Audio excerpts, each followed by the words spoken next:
Hello, my name is Dan. I'm a visual arts teacher, and I'm going to start making some videos to give good art instruction for kids that might not be getting art instruction at their school, or maybe they're homeschooled, or for some other reason they want to get a little extra art instruction. So one of the people who I really respect in terms of art education would be Victor Lowenfeld. Here's the Creative and Mental Growth book, and that's something that parents can get to get an idea about their children's art education and what they can do with them and what to expect at different ages and stuff. It's like a classic. It's a good book. What I'd like to do is try to work with some pretty specific art skills and perceptual skills.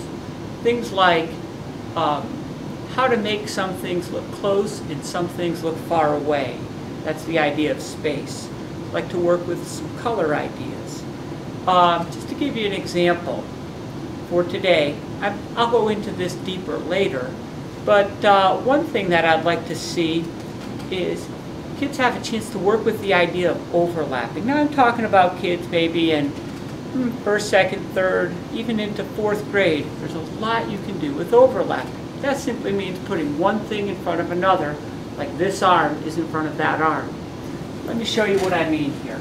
If I have a simple piece of seaweed underwater, like that, and then a very simple fish drawing going in front of it, kind of make them happy.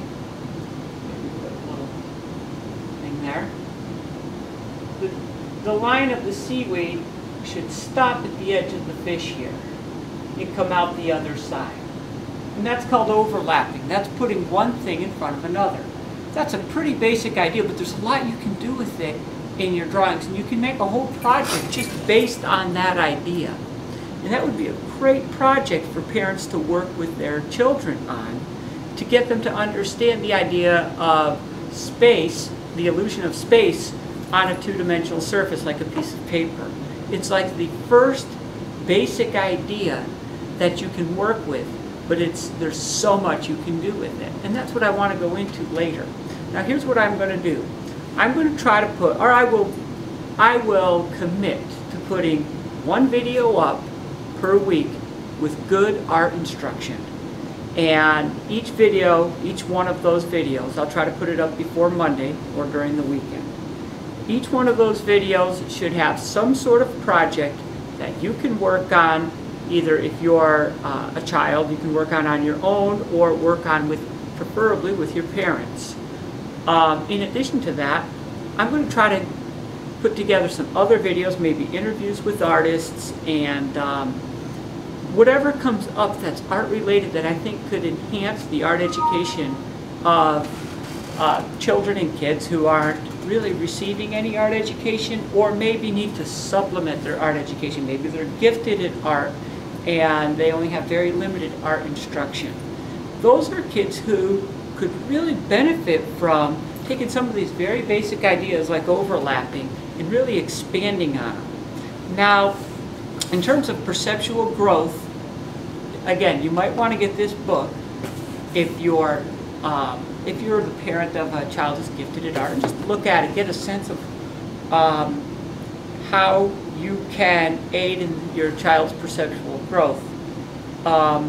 Probably the most important, in my opinion, thing that you can do for your children is develop their sense of space, and by space I mean some things closer, some things far away, and the illusion of space on a two-dimensional surface, and how to create that illusion, and how to work with that. That's a major thing that you can work with your younger children, even if you're dealing with perspective drawing up into junior high school or high school. And that should really bear fruit in their drawings. You should really see a much more sophisticated approach to their art once they start, dealing with and grappling with these sorts of problems, and actually enjoying working with these sorts of problems. So space is a big thing. Another thing is color. That's another thing I'd like to work a lot with. Now I have many, many lessons that I'm going to work with over the next months. And as I said, I'll try to put one out, or I definitely will. I will commit to putting one out per week, and come by and take a look at the new lesson and see if it's something that you and your child or children can work with. Hey, thanks a lot. I appreciate you taking a look, and look down there and go up to my page and maybe subscribe so that you'll get a notice every time I put up a new video. Thanks again.